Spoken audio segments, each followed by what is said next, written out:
Great to be here. Hello. Kenny organizes a great event. I also thought the weather was going to be a little warmer. I swear, I checked Saturday, and it was, how much, 17 degrees here? And hopped on a plane and showed up, and it wasn't 17 degrees anymore. So it's still great. Always good to be back in Toronto. And, you know, you're probably wondering, like, why next generation sales productivity? And, you know, my job today and what I want to do right now is get each and every one of you super excited about it. This is a secret to success of how companies do amazingly well. It's also a secret to success for individuals. So next generation productivity, yes, it sounds like a big buzzword, but it's really about you as individuals, your skills. It's about your knowledge. And most importantly, it's about your money. And it's about becoming more skilled and learning as much as you can and ultimately putting more money in your pocketbooks. And, you know, we had a session today as well with a bunch of sales managers and learned that, you know, a lot of salespeople today, probably a lot of you in the room, in addition to skills and knowledge and money, you're interested in impact. So I believe next generation sales productivity is going to help you also have a big impact in your lives and, you know, in what you're doing every day. So as I reflect on next generation sales productivity, I had to personally take a trip back down memory lane.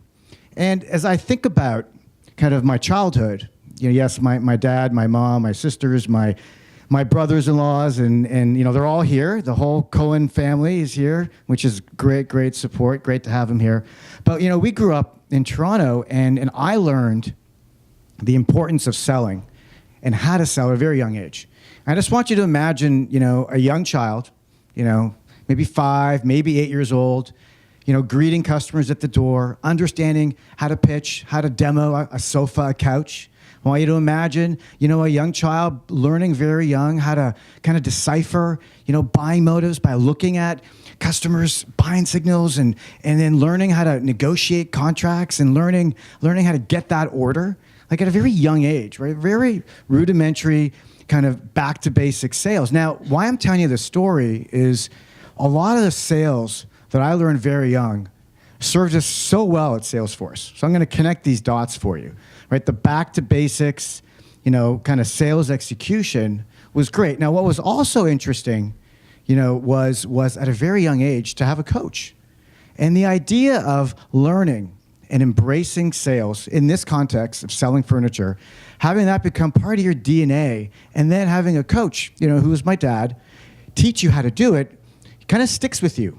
And you know, from furniture, for those of you that know, well, all of you know Toronto, I then went and started selling first aid supplies, like hardcore, knocking on doors, door to door with a briefcase of Band-Aids in Mississauga. And I literally would walk up to receptionists. You know, there was no cell phone, there was no internet back then. This is, God. So I'm 45. So I was 17. So it's a long time ago. And you know, you walk up to the receptionist, you look them in the eye, and you say, "Hi, I'm here to replenish the first aid supplies." And you know, sometimes that pitch works, and sometimes you get kicked on your ass, and you're just kicked out. But every time I did that pitch, I'd have my manager waiting in the car. And we would talk about, you know, what went well, what didn't go well, how did you do, how far did you get in, and we would talk. I'd have this coach. That's the windshield, right? So from Bloor Street on a furniture store to, you know, sitting behind a windshield in a car in Mississauga, I learned the importance of getting really, really focused coaching, real-time, one-to-one coaching, like to me as an individual. And then fast forward a whole bunch of years, and you get to San Francisco. And, you know, I want you just to kind of put yourselves in this state, right? San Francisco, this is 2005. Now, Salesforce wasn't what it is today, right? Back then, you know, we were trying to convince people that the cloud was cool. We were not getting appointments. The brand wasn't what it is today. So these blocking and tackling basic sales skills, basic asking questions, being curious, served us so well. And they were the critical components of how this company built its foundation, right? So I ran productivity, meaning I was the senior vice president of sales productivity from the years 2005 until 2013, which was amazing. It was awesome. It was intense. And I'll tell you something, when when Mark Benioff would come up with a new pitch deck, which happened a lot, like a lot, right? Like he's an amazing marketer, but he'd call us into his office and he'd walk us through the slides, and guess what? He'd say, now go get everyone certified. Now, what does that mean?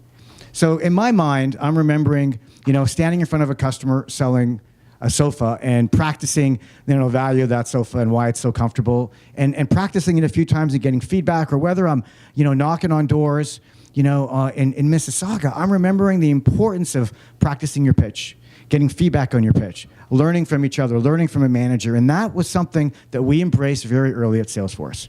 So these stats are incredible.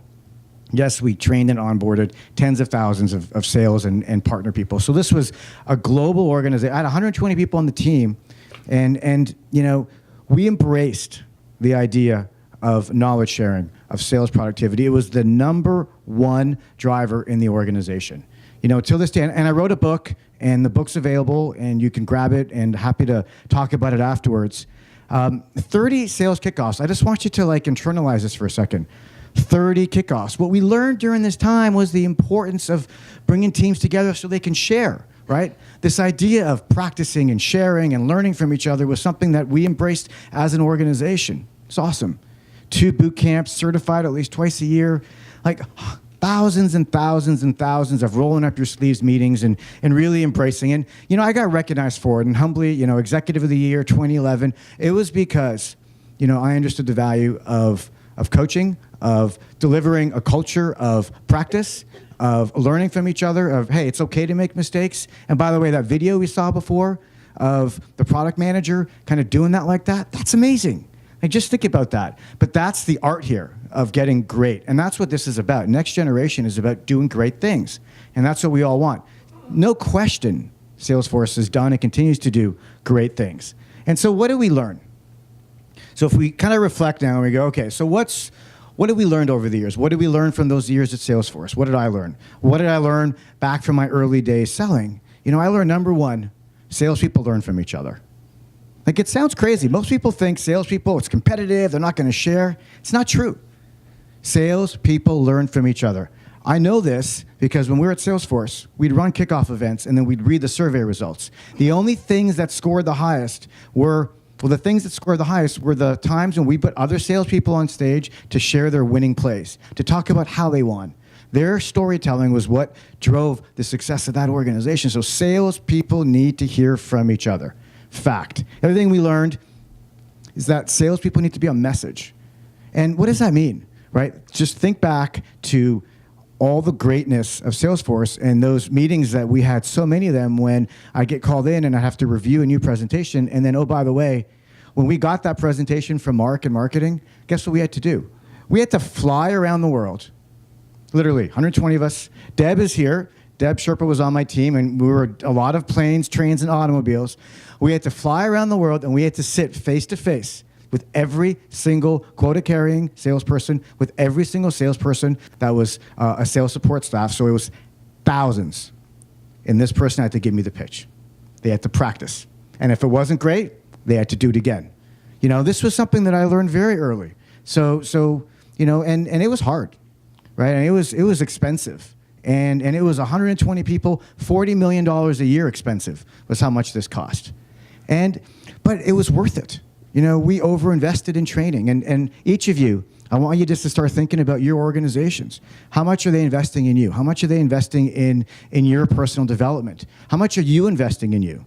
How much is your manager investing in you? That's what you should start thinking about as you think about next generation sales productivity. Yes, there's a bunch of tech that makes it great, but it starts with you. And what it starts with is, so let me just pause for a second. What motivated me at that moment in time? So I realized that we did great things. We accomplished a lot. 300 million to 3 billion was the most amazing hypergrowth story on the planet. It still continues to be that. But what I realized was it was expensive, it was costly, it was time consuming, it was hard, and we needed a way to do it more efficiently. And that was my moment of clarity. That was my moment of inspiration where I thought, there's got to be a better way. And so I founded Saleshood. And Saleshood's a company, that focuses in on helping salespeople learn from each other to ultimately deliver, revenue, money in your pocket, but we're using video and mobile and social so we get off of the planes. Now, this isn't a pitch for the company. What I want you to do is just recognize the power of Salesforce, the awesomeness of having these personalized, real-time coaching experiences that need to happen in order for us to be successful. And I want you to just imagine that here's 15,000 people that are now doing this every day, embracing that, right? My goal here is to have you embrace the idea of learning from each other inside of your go-to-market, inside of your culture with your teams, because it takes work. And so there are a ton of companies today that are doing it, but what's the so what? Here's the so what. So back at Salesforce, we knew salespeople that practiced, salespeople that were open to feedback, salespeople that took the time to watch their peers pitch, that took the time to learn from each other, that appreciated the stories. We knew those salespeople, guess what? They were always the ones that we brought on stage. They're the ones that we celebrated. They're the ones that got the $10,000, $20,000, $30,000 watches. They're the ones that got the cars. They're the ones that are killing it today and that are, millionaires because they focused on their trade. Now, over the last 3.5 years, we decided to focus the same energy and program, but in a more scalable way. So I use this slide here to present to you a proof point. So what this slide tells you is the following. If you practice your presentations, your stories, your demos, if you practice, you sincerely, genuinely practice, and you get feedback from your managers and from your peers, you will generate more pipeline, and you will make more money. Here's the data. So, we've got hundreds of thousands of videos up recorded in the last 3 years, and the data is this. Across all those companies, every time a 3-minute pitch is uploaded, it's practiced 5 times. It's pretty awesome, 5 times. Then what happens is the hungry salesperson goes in and watches 20 more, and then peer reviews 10. And then we've correlated the data and generated more pipeline and closed more business. So what does this all mean?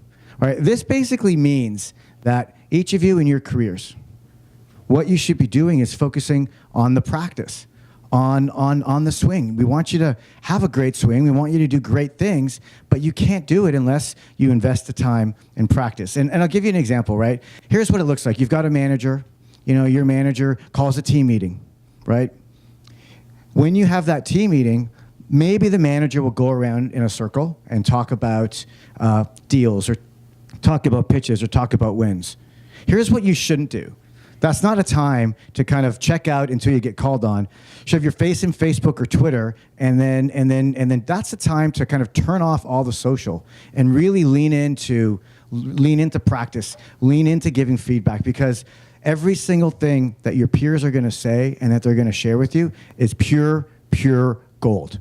And that's what I learned over the years. Sales people learn from each other. And that's the mission that we're on. And that's the mission that I'm on personally, is to bring next generation sales productivity specifically to each and every salesperson on the planet to help you ultimately become better at what you do. And so here's kind of a couple parting words. I know we've got a full agenda, and super grateful to have the opportunity to come speak, especially in my hometown. It's super cool, and also super cool to get to see a lot of new faces. But here's some parting words. So first of all, be hungry.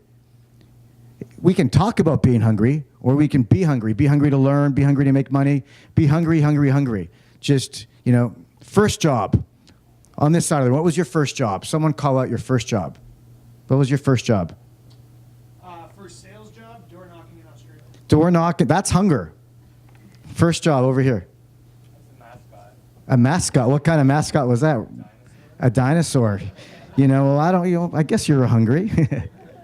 I guess, I want to take a quick, how many of you are salespeople individuals right now? Okay, and hands down, how many of you are managers? So the message today, Kenny gave me a lot of feedback in terms of who was in the room. The message today is for you as individual sales professionals, right? Take your career, own that practice, own the peer reviews, own the idea of kind of leaning into your sales organization and trying to find out who are the top reps. because that's it, right? That's how you're going to win. Learn a little bit from rep one, learn a little bit from the next person, and if you could glean a little bit from everybody, you're going to do great things. Now, this is a novelty, right? This isn't something that is just, something that just comes natural for anyone. And that's why we're talking about it.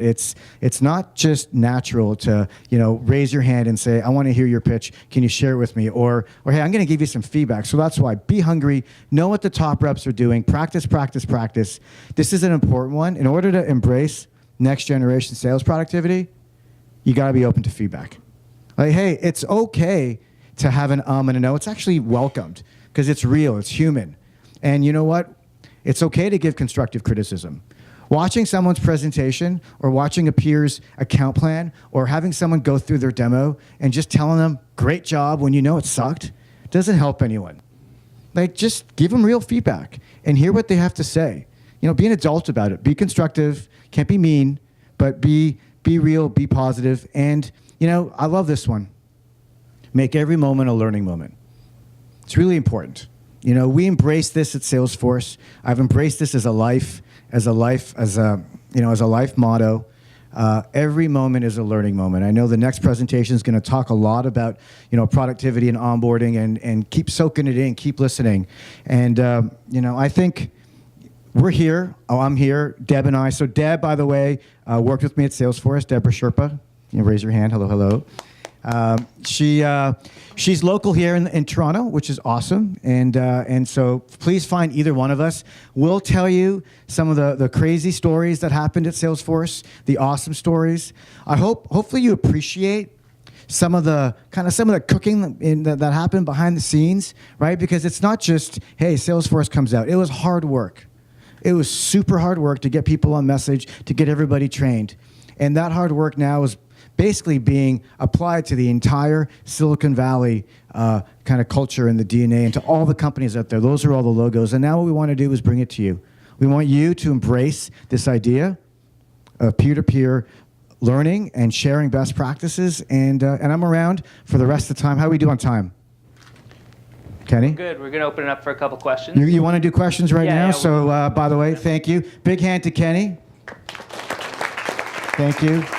Hopefully you found that useful, and hopefully you'll start watching each other's presentations more and giving each other feedback. Next generation sales productivity, boom. Questions?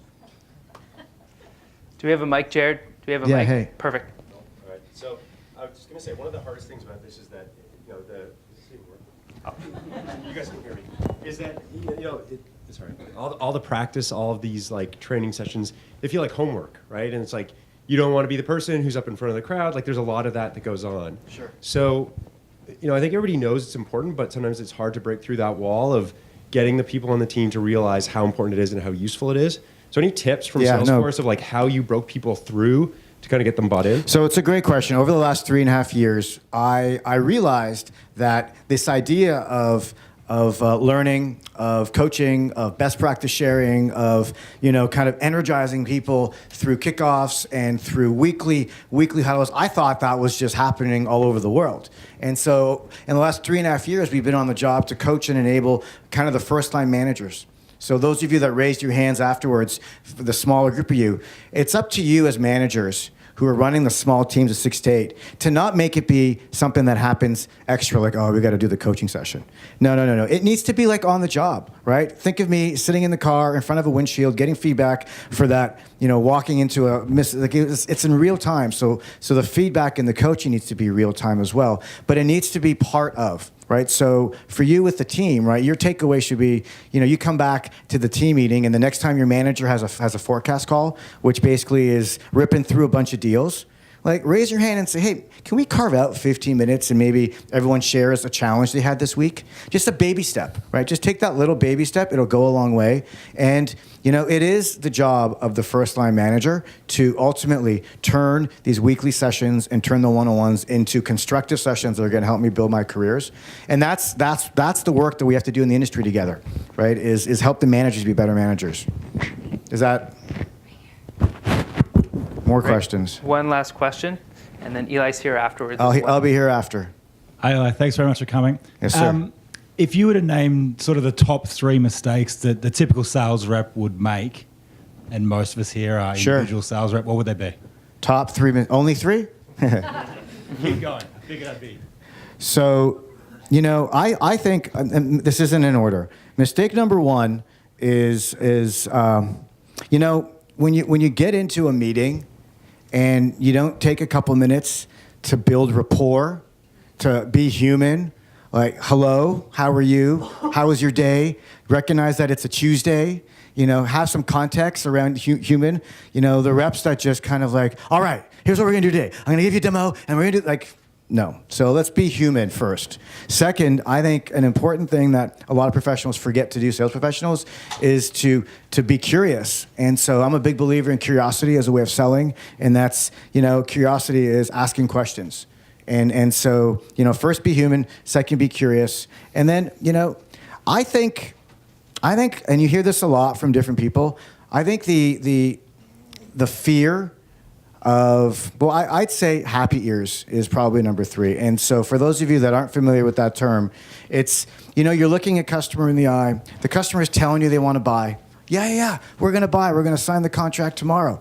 And I sit there as a salesperson. I get all excited. And I got my happy ears on. And I run away. And I go tell my manager that they're going to buy. And the manager says, great, so have you confirmed the decision process? Who's the actual person that's going to, like, it's basically being human, being curious, and then being way too anxious when you hear something that is basically what you want to hear versus what you need to hear. I can go on. I've written a bunch of blogs on this, so you can probably find, top things that reps, and including myself, right? Like, it happens all the time. The 4th I'll do is, how many of you sell tech? So let's just talk about the demo for a second. I think the demonstration is a great way to uncover more information. If your demo is longer than 10 minutes, you've entered the world of training. So let's just kind of start with that. Secondly, when you do the demo, I think it's really important. You can, I want to see a demo, right? A lot of us are afraid to show the demo, but if you introduce the demo, you go to a page and then use that to engage in a discovery conversation, that's the best, most effective demo, right? You get to a page and then you ask the person, so what do you see?